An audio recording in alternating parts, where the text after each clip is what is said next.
to welcome back a man who was a teenage superstar when he was last here. And he's only got bigger since then. Mr. Jake, how you doing? Hello, Jake. Jake Bugg, ladies and gents. So excited, everyone. Look, so many faces behind all. Jake, first, let's talk a bit about football before we get into the music, because I'm quite excited about the music. Notts County, going terribly, bottom of the league. I just saw the question. I wouldn't have started that myself personally, but yeah, let's bring him down straight away. Do you enjoy watching your terrible team? So why did you go for Notts County? Notts County boy. Why not go for Forest with all due? Why don't you go for? Because my granddad supported County, and County were there first, and they are the oldest professional team. They are the oldest professional team, and they lent their kit to Juventus. And they carried on from there. Are you worried? Are you worried about what's going on there? Yeah, I think you should just bang me in the team and what position would you play?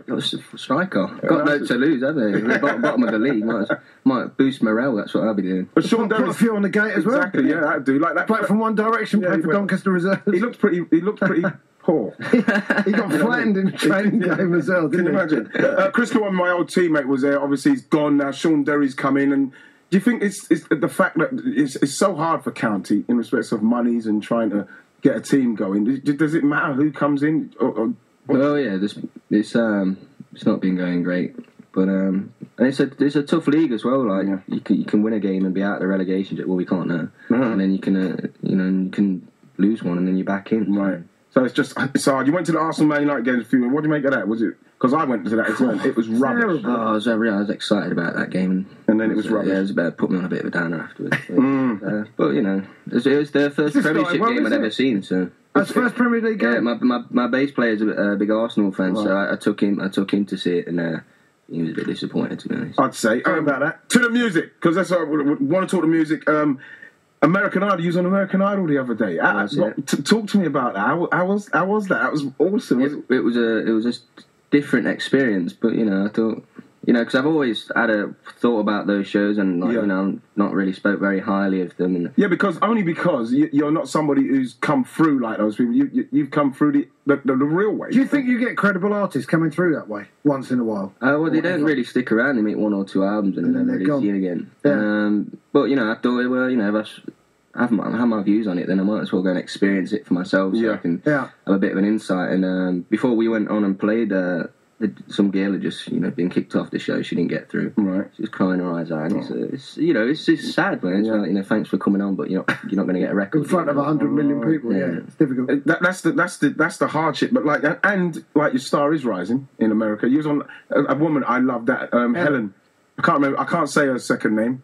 Helen, the lady who done the Oscars. Yeah. The selfie in the Oscars. Yeah, Helen, very generous. I was saying her name is. And what was she like? Was she cool? Was she cool? Yeah, she's really cool. She's really nice. And she's a comedian, cool she is. Yeah, and it was just, she always comes and says hello, and it's great, because they don't all do that, Nice. They're not. Some of them don't talk to you. Well, they do talk, like, great to have you, great to be here, and then the face drops as soon as the cameras go off. I like the nice one. Welcome to American TV. Talk to us about the second album, Shangri-La. Recorded in Malibu. That must have been pretty cool. Yeah, it was great, man. It was like an holiday. It's just what I needed, and it was an accident. I only went to record like 2 songs, and ended up recording like 12, and then it all just came together. Did you have that already? Did you have that in the backlog? Did you have the record, like tunes already written, and you thought, while we're here, let's just do 12? No, there was just they were just ideas, and but being there, I felt so inspired, just to get all of these ideas out and put them onto a record that the songs just came, and it was a great experience, man.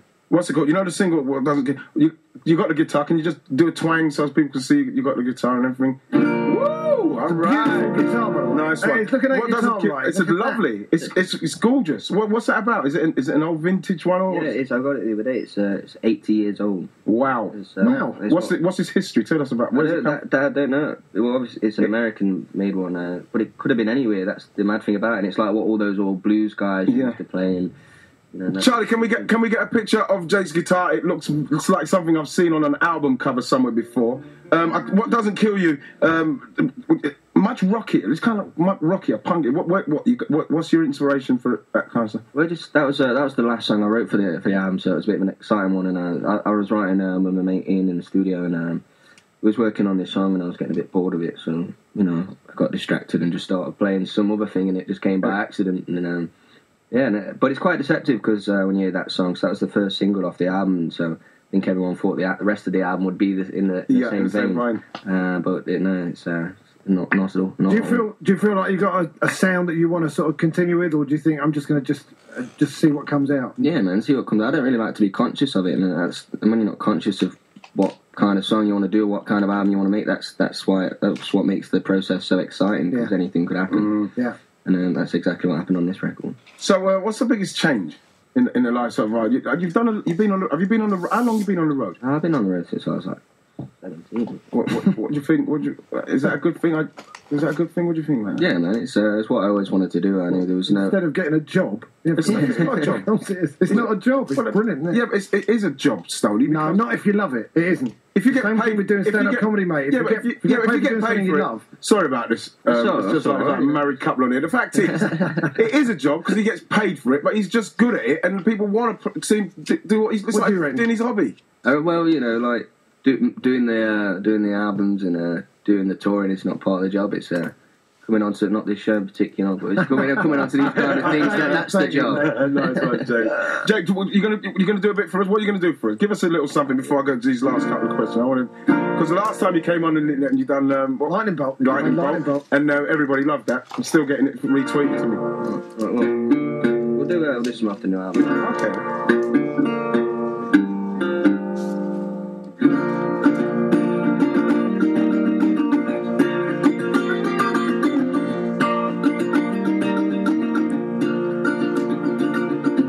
Time people follow us where we go. We both should believe the path that we chose, and I hold you with such delicacy, but they won't catch you and me.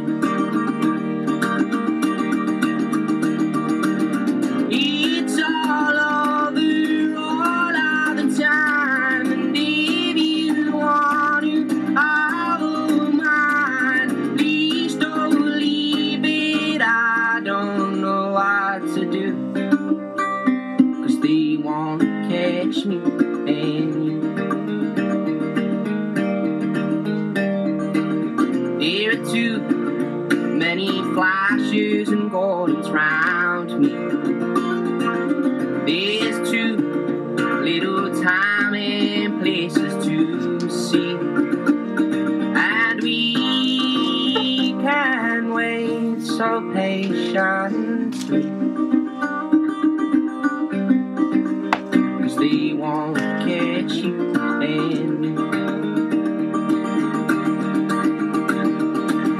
It's all over all of the time, and if you want to, I don't mind. Please don't leave it. I don't know what to do, 'cause they won't catch me, and all of these people that want us to fail, I won't let it happen now. Just you believe me, I'll hide you discreetly from this cruel world. It's all over all of the time, and if you want to, I don't mind. Please don't leave it. I don't know what to do, 'cause they won't catch me and you. But they won't catch me and you. But they won't catch me and you. Can I just say, I was very privileged and honoured there to watch Jake Bugg do that fantastic song while he's watching Chelsea and Tottenham. I know, yeah, if a goal goes in now, I'm going to have to stop. That was awesome. That guitar sounds amazing. It does sound good. Beautiful sound of that guitar. When did you first pick up a guitar up, and what was the attraction? How did you get it? Who gave it to you? What happened? My uncle popped round. I was about 12, and he'd been playing like for 6 months himself, and I think he wanted someone to jam with. And just learnt a couple chords, and I just fell in love with it. fact that I could move my fingers just slightly and make this sound that to me sounded great. What was it? Charles, can you remember what kind of thing it was? The first thing you done on it? It's just simple chords. Like that's the most important thing, really. Your basic chords. Chords. What was Can you remember the first tune that you played which kind of made sense? The first song I played was Tears for Fears, Mad World. But I didn't know the song. I learned the song before I'd heard it, and then I went and checked it out. I was like, oh my god, what is this? I'm not a big fan, but when you strip it down on a guitar, it is a great song that stands up for itself. So. And what about inspirations? Like once you did pick up the guitar, and was there anyone you said, right, I want my style a bit like his, or did you say I'm going my own way on this one? Yeah, just like I didn't have one. There wasn't one artist that I looked up to and just like thought, I want to have a career like them or sound like them. Yeah. I loved all music, and I wanted to take and learn as much as I could from all music and like try and put it into my own sound and make songs that I wanted to. And what about collaborations with people? Because soon you're going to get Snoop Dogg most probably giving you a call because he Pharrell Williams, he's working with everyone. He's doing a bit with them. Is there anybody that you would say, well, yeah, that sounds like I feel like I'd like to do some form of collaboration with him? No, I mean, not really. It's like something crops up and it seems like a cool idea. I mean, I'm kind of the person that if I'm around and the studio's not too far by and I've got my guitar, I might pop in. But I'm not really going to go out of my way that much. Where's it come from? The coolness? Where's it come from? The coolness? What's your dad like? Is he a cool guy? Like, because that fella over there, you just walked in. He looks like a bigger version of. That's what Peter goes. Is that your dad? He looks like a bigger version. Where did you get this calmness? Because everything was happening, Jay. Come on, you're 20.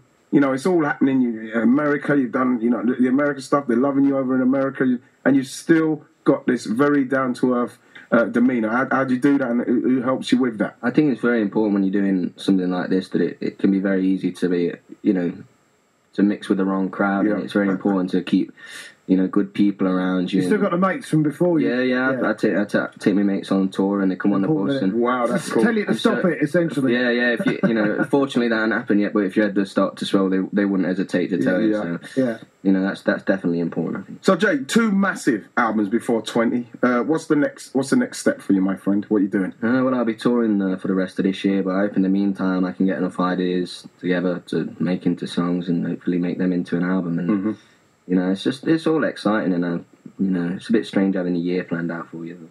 Listen, Jake, I don't want to, because I was going to say to you, but what about you? You're going to be still doing it like Jagger at 70, if you can? Yeah, but I don't have the same moves. So no one's got the same. I could just his legs ain't right. I could just sit there and just play. You don't have to be prancing around. If you're wearing the same clothes at 70, you'd be doing well. That's what he's doing. I want to say, Jake. So, have you got something to finish us off with? Just give us a little something. I don't know, new, old, whatever you want to do. Something beautiful. It's a song. It's more of a country song I wrote for the second half. Clouds roll by, I can see the sunshine.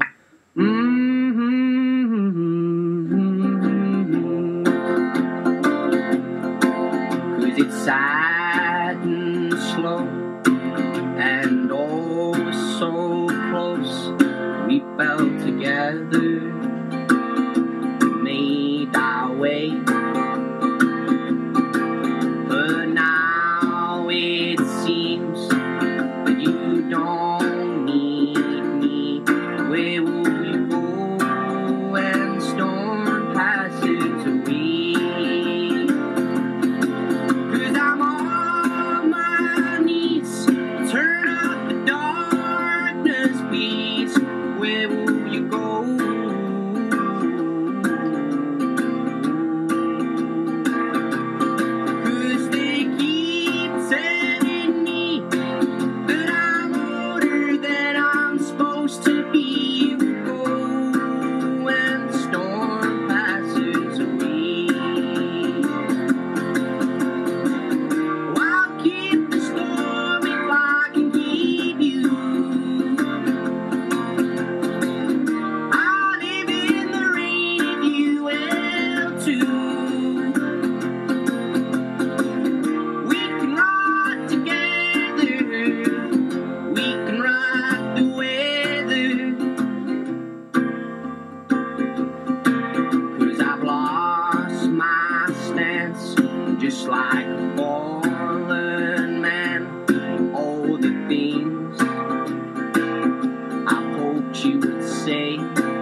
very talented Mr.